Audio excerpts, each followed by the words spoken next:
Well, good evening, everyone, and welcome to Week 11 of the Borderland Blitz, sponsored by Southwest University. I'm Adrian Ochoa. And I'm B. Martinez. I can't believe it. Oh my gosh, our second to last week right here on Borderland Blitz. In a blink of an eye. That's the way it goes every single season. And here we are, final week of the regular season. The playoffs start next week. I'll be referring to this paper throughout the show as I got the playoff matches written up in here. So, but let's go ahead and take a look at our starting lineup, see how the games played out today. Our game of the week takes us to Clint High School, where a playoff spot was on the line between the Lions and the Irvin Rockets. We'll then turn our attention to District 1 6A, the Montwood Rams taking on Socorro Bulldogs. It was pretty simple for the Rams tonight. Win, and they would clinch the final playoff spot in the District 1 6A. And then it's playoff time in New Mexico. The Las Cruces Bulldogs with the first round matchup against the Mustangs from West Mesa High School.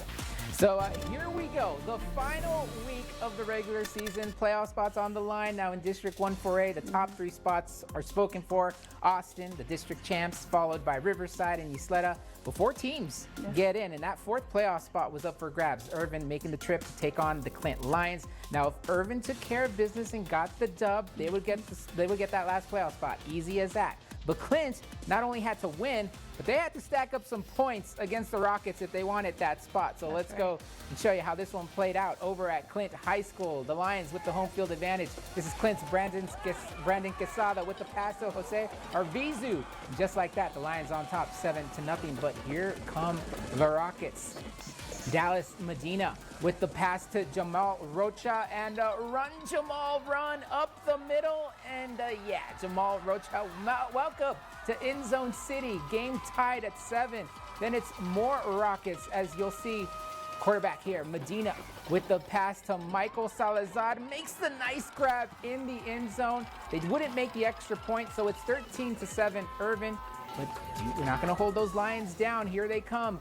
Quesada with the toss to Samuel Brown, getting spun into the end zone. It was 14-13 Clint at the half. We go to the fourth quarter here. Clint up 21-13. They're within striking distance. Hand off to Eric Martinez, and he's pushing that line, moving the pile, and he's in. Now Clint would go for 2 because remember, they need points. They need to rack them up against the Rockets. So they're going to go for the 2-point conversion, and this is how that played out. The toss to Arvizu, and yeah, that 2-point conversion is good. The Clint Lions, they get the job done. As you see, a bunch of happy Lions over at Clint High School today, as Clint wins it by a final score of 29-13. And again, since they won by 16 points, they win the point differential to claim that last playoff spot. So the Clint Lions headed to the playoffs. So if there's any team that deserves to be in the playoffs because of the way we lost the games that we did, is the Clint Lions. And just like I told them in there, as long as we still have a heartbeat, you got to give the Lions a chance, because we're gonna plug away. And we've been playing since little kids. It's that determination. It's Clint Lion football. We bleed blue till the day we die, and that's just what it is, you know. We're gonna do it every day. Every day it's that grind. Really got it. You know, anything can happen on a Friday night. Yeah. Just you show that kind of heart and determination, and it works out in your favor. That's right. Well, I know you have your paper there, so they'll actually be playing West Plains next week. Now, I know the day has not been finalized. I think they're trying to decide. They're shooting for Friday, which I heard Coach say they wanted to shoot for Friday, but it looks like they could possibly play on Thursday. We don't know yet what time 6 or 7 kickoff will be at El Paso time. Well, in District 1 6A, it was the same story for the Montwood Rams. The win against Socorro tonight, and the Rams would clinch the last playoff spot in District 1 6A. Let's go to the action now. Socorro winless in district play, so this should have been a breeze for the Rams in the second quarter. It was a tie game, 7-7, but this touchdown pass from quarterback Damian Briano to Tim Rosales would make it 14-7. Now it's the Bulldogs' turn to respond back, but wait a second, or maybe the Rams with less than 1 minute in the half. That right there was a pick from Matthew Rivas. Now he's running and dodging, and he makes some extra yardage and gets taken down at the 40. Then with 1 second left in the half, Briano with the shotgun pass to Aiden Banuelos to close out the half, 21-7. Now Socorro couldn't answer back, and Montwood wins 42-21, claiming the final playoff spot in District 1 6A. Now they'll take on Friendship next week at 5:30. That's going to be a tough matchup for the Rams next week against those Friendship Tigers. Well, let's go ahead and send it over to Rishi Oza. Rishi, you had some big playoff implications on the line tonight for 3 teams in District 1-5A Division 2. What did we learn today, Rishi? That is right. District 1-5A Division 2, still a couple spots up for grabs, and 3 teams were playing for just 2 spots. Del Valle and Canutillo, they're already in, but Chapin, Hanks, and Andrés all competing for the final 2 slots. And that was a battle for the Eagles for our first game between Andrés and Canutillo. With the win, Andrés could clinch a playoff spot. We'll start off with them up 3-0. Canutillo with the ball. It was a cold night, and they were having trouble with the snap early on. The ball is on the turf, rolling. It's picked up by the Eagles. Wait, which one? Andrés. They get the ball. The first play of that ensuing drive, Jamari Milton, he's going to take the top off the defense to Michael Taylor.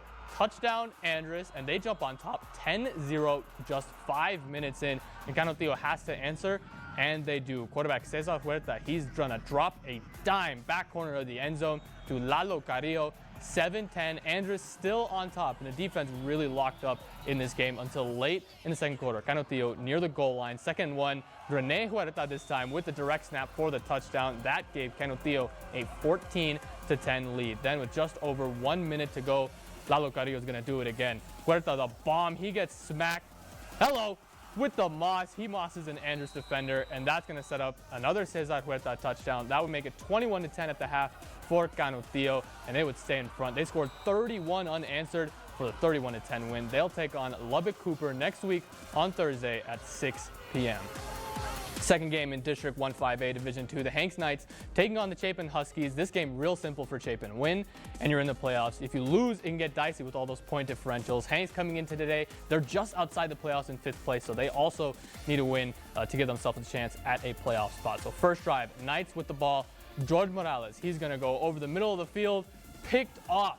Mark Duggan, he's going to cut it back right there and go the distance for the pick 6. Huskies jump in front early. Then we're going to go into the second quarter. Quarterback Evan Rivera for the Huskies. He's going to drop back, take a shot to the end zone. He'll find Corwin Martin for the score. That extended the lead for the Huskies. And the Knights, they're going to they're going to get a score, cut into the lead. This is running back Chris Ramirez. He'll touch the paint, get into the end zone, but it's not enough. Chapin pulled away in the second half. Evan Rivera, 5 touchdowns, and the Huskies win 61-20. They clinch a playoff spot. They'll take on Memorial next Friday at 4 p.m. at Memorial Stadium. So let's recap these playoff matchups for these teams. Canutillo, they're going to host Lubbock Cooper Pirates next week. That's going to be a tough matchup for both teams. Then with the Hanks loss, Andrés clinched without having to win. They will take on Abilene Wiley. We're still waiting to see when and where that will take place. Chapin also clinching with their win. They'll face off, like I said, against the Memorial Mavericks next Friday. No sack for me tonight, but still some good football. Adrian V, back to you guys. You had a visitor over at the SAC, and that was B. Martinez. Yeah, she was house sitting for you. Again. Over the SAC. House sitting, I said babysitting. There you go. Babysitting, house sitting, yeah. Well, thank you very much, Rishi. Well, we'll go ahead and keep it in District 1-5A Division 2 as we wrap things up in that district, as these next games featured teams just looking to close out their season with the win. We go to the Lady on the Hill, the El Paso Tigers, hosting the Burgess Mustangs tonight. In the first quarter, check out El Paso punting the ball right here, and the return man is Jaden Bowser, a former Sweet Play of the Week winner. Nice. And they can't bring him down. I thought maybe he'd fair catch it, but he's like, no, I got to pick up some yards here. And he's going to put the Mustangs in good field position there, and Burgess would capitalize a few plays later. Quarterback Marcus Sanchez looking, and he'll dump it off to Nazul Cisneros, and he'll punch his way in for the touchdown. Mustangs on the board, 7-0. Then in the second quarter, Burgess knocking on the door again. Sanchez to Bowser, and that's going to be another Mustang touchdown. Take a look at Bowser. Hello there. There was a camera right in front of him on that side of the field. A happy day for the Mustangs as they pick up their 4th win of the season, as though they wrap up their season with the dub by a final score of 21-12 tonight. Well, meantime, over at Jefferson High School, it was the Silver Foxes hosting the Horizon Scorpions. Now, Jefferson, currently ranked 7th in District 1-5A2, with Horizon right behind in 8th. Both teams playing for pride and looking for just their 2nd win of the season. Now, Horizon with the ball, and Julian Williams throws to Jacob Olivo, who will run the ball through the sideline, and no one would be able to stop him as he gets the opening touchdown of the game. The Jefferson with the ball now, and here's we're going to see quarterback Davion Arnette with the fake as he runs the ball past multiple defenders, and it's a foot race from here, and he makes it all the way to the house for a touchdown. Then Jefferson again with the ball. It's Arnette again with the keeper. He goes the distance for another touchdown, but it's the Scorpions who would end up getting the win, 35-28 over Jefferson. Well, in New Mexico, the playoffs are underway. In Class 6A, the Las Cruces Bulldogs had a first-round game against the West Mesa Mustangs. So we go to the Field of Dreams for this one, the first week of the New Mexico playoffs. Daniel Amado right here for the Bulldogs punches it in for the 2nd touchdown for Cruces. And then the Dogs just kept on rolling. Amado going to get involved once again. He's going to take the toss and run it in for the 3rd Bulldogs touchdown. So strike up the band. They're loving it. The Dogs still rolling, as you see quarterback Gunnar Guardiola. I love his name. And Gunnar takes the snap, scans the field, dumps it off to Amado on a screen pass. And he will not be denied. He will take it for the house call there. All Bulldogs in this one. They didn't even break a sweat. They win it 49-7. They'll next face the 4th seed Volcano Vista in the quarterfinals next week. I should also mention Mayfield will take the field tomorrow in Class 5A when they host Belen over at the Field of Dreams tomorrow at 1 p.m. Meantime, we also had Chaparral in Class 5A. They were on the road taking on Portales. Let's see if we have the final score in that game. Checking up with those Lobos. Yeah, there you see it right here. Chaparral getting the 10-0 victory tonight over Portales. So Chaparral also punches their ticket to the quarterfinals in Class 5A. And then we're going to go ahead and listen to Mark Lopez. Actually, we can go ahead and roll that from the Las Cruces Bulldogs on their win tonight. Guys, man, they were hungry to get back. You know, I mean, after last week's game, you know, we know we didn't play our best game, but they were hungry to get back. So they worked really hard all week. I felt like, you know, just a great team victory. You know, I felt like we played well in all 3 phases, and you know, we took care of business. So we're excited to get to spend another week together.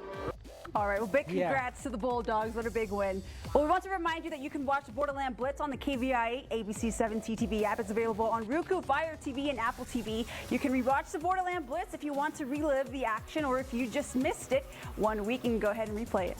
Well, we still got plenty more to come here on the Borderland Blitz. We'll check in with Class 1-5A Division 1, where Americas took on Bel Air. Then we also have Division 1-4A. This is a lot of classifications. Bowie versus Ysleta. We'll also check in on those district champs from 1-4A, the Austin Panthers. They played host to San Elizario. And of course, we can't forget our War of the Week. That's coming up after the break.